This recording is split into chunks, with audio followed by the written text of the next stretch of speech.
ఉత్తర Telangana MLC ఎన్నికల polling సరళి అభ్యర్థులకు చెమటలు పట్టిస్తోందా? ఓటరు నాడి అర్థం కాక తలలు పట్టుకుంటున్నారా? పట్టభద్రులను ఆకట్టుకునే విషయంలో కాంగ్రెస్ బీజేపీ తప్పటడుగులు వేశాయా? బీఎస్పీ అభ్యర్థి ప్రభావం ఎంత? టీచర్స్ ఎమ్మెల్సీ విషయంలో ఎవరి లెక్కలు ఎలా ఉన్నాయి? What's this inside story?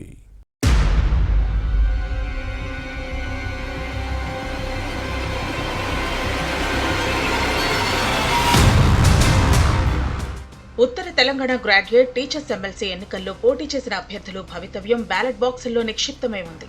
ఉమ్మడి ఆదిలాబాద్, మెదక్, కరీంనగర్, నిజామాబాద్లో ఫిబ్రవరి 27న జరిగిన పోలింగ్ సరళిని పరిశీలిస్తే పోటీ చేసిన వారిని టెన్షన్ పెడుతోంది. మార్చి 3న కరీంనగర్లో ఓట్ల లెక్కింపు జరగనుంది. బ్యాలెట్లను లెక్కించేందుకు 2 రోజులు పట్టే అవకాశం ఉంది. పోటీ చేసిన వారిలో ఎవరికి వారు తమదే గెలుపని ధీమా వ్యక్తం చేస్తున్నా లోలోపల మాత్రం ఏదో అపనమ్మకం కొట్టొచ్చినట్టు కనిపిస్తోంది. దీంతో పోలింగ్ సరళిని తెలుసుకునేందుకు అనుచరుల ద్వారా బూత్ల వారీగా సమాచారాన్ని సేకరిస్తున్నారు. ఓటర్ల ఒపీనియన్ తెలుసుకునేందుకు సర్వేలు చేయించడం చర్చనీయాంశంగా మారింది.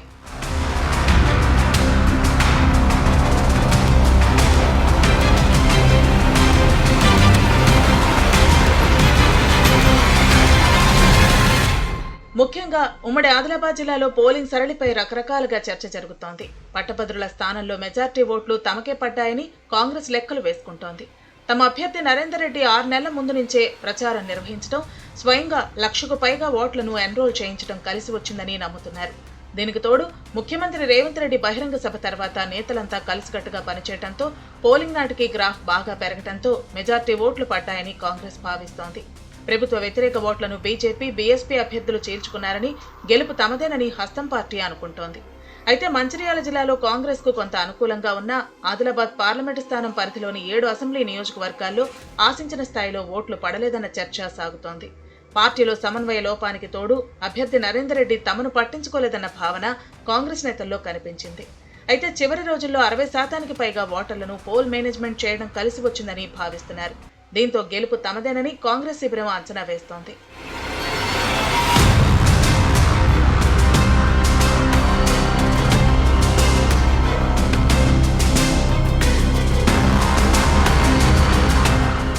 మరోవైపు పట్టభద్రుల స్థానంలో గెలుపుపై బీజేపీ భారీగానే ఆశలు పెట్టుకుంది. హిందుత్వంకు తోడు కాంగ్రెస్ ప్రభుత్వ వ్యతిరేక ఓట్లన్నీ తమకే గంపగుత్తగా పట్టాయని కమల్నాథులు విశ్లేషిస్తున్నారు. మొదటి ప్రాధాన్యత ఓట్లతోనే గెలవచ్చన్న ధీమా వీరిలో కనిపిస్తోంది. అయితే దూకుడుగా ఎన్నికల ప్రచారం నిర్వహించిన బీజేపీ పోల్ మేనేజ్మెంట్ విషయంలో చేతులు ఎత్తేయడం మైనస్ గా మారిందన్న చర్చ సాగుతోంది. ఎన్నికల కోసం ప్రతి 25 మంది ఓటర్లకు ఒక ఇన్ఛార్జిని పెట్టి ప్రచారం చేశారు. అభ్యర్థి అంజిరెడ్డి ఆర్థికంగా బలవంతుడు కావడంతో ఓటర్లకు ఎంతో కొంత లబ్ధి చేకూరుస్తామని హామీ ఇచ్చారు. అయితే చివరికి ఎవరికి ఏం చేయకపోవడంతో కార్యకర్తలు నిరాశ చెందారు.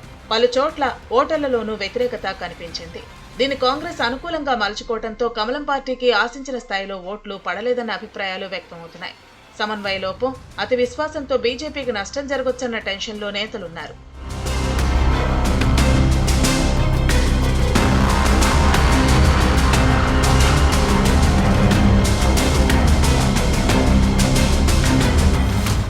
ఈ పరిస్థితుల్లో అందరి దృష్టి బీఎస్పీ నుంచి బరిలో దిగిన ప్రసన్న హరికృష్ణపై పడింది. కాంగ్రెస్ టికెట్ ఆశించి భంగపడ్డ హరికృష్ణ బీసీ నినాదాన్ని ఓటర్లలోకి తీసుకెళ్లారు. ప్రజా సంఘాలు, నిరుద్యోగుల మద్దతుతో ఎన్నికల నాటికి పుంజుకున్నారు. కాంగ్రెస్, బీజేపీ వ్యతిరేక ఓట్లు హరికృష్ణకు పోలయ్యాయన్న చర్చ సాగుతోంది.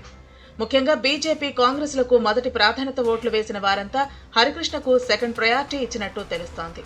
దీంతో రెండో ప్రాధాన్యత ఓటుతో గెలుపు తమదేనని హరికృష్ణ ధీమా వ్యక్తం చేస్తున్నారు. అయితే చివరి రోజుల్లో హరికృష్ణకు వ్యతిరేక ప్రచారం జరిగింది. దీంతో బీజేపీకే నష్టమని కాంగ్రెస్ లెక్కలు వేసుకుంటోంది. బీజేపీ మాత్రం రెండో ప్రాధాన్యత లెక్కింపు అవసరం లేకుండానే తమ అభ్యర్థి గెలుస్తారని చెబుతోంది.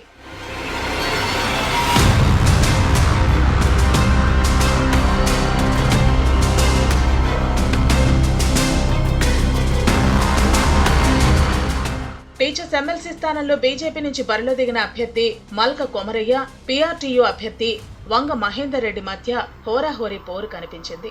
పోలింగ్ సరళిని పరిశీలించిన బీజేపీ గెలుపుపై ధీమాతో ఉంది. పోల్ మేనేజ్మెంట్ పకడ్బందీగా చేసిన నేపథ్యంలో తమ అభ్యర్థి కొమరయ్య భారీ మెజార్టీతో గెలవటం ఖాయమని కమల నేతలు చెబుతున్నారు. అదే సమయంలో పీఆర్టీయూ అభ్యర్థి వంగ మహేందర్ రెడ్డి కూడా విజయం తనదేనని భావిస్తున్నారు.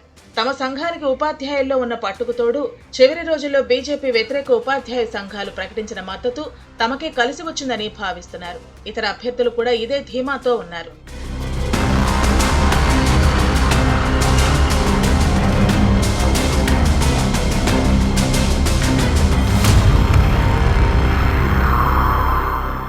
అయితే బయట ఊహాగానాలు, విశ్లేషణలు ఎలా ఉన్నా ఓటర్ నాడి మాత్రం ఎవరికీ దొరకటం లేదు.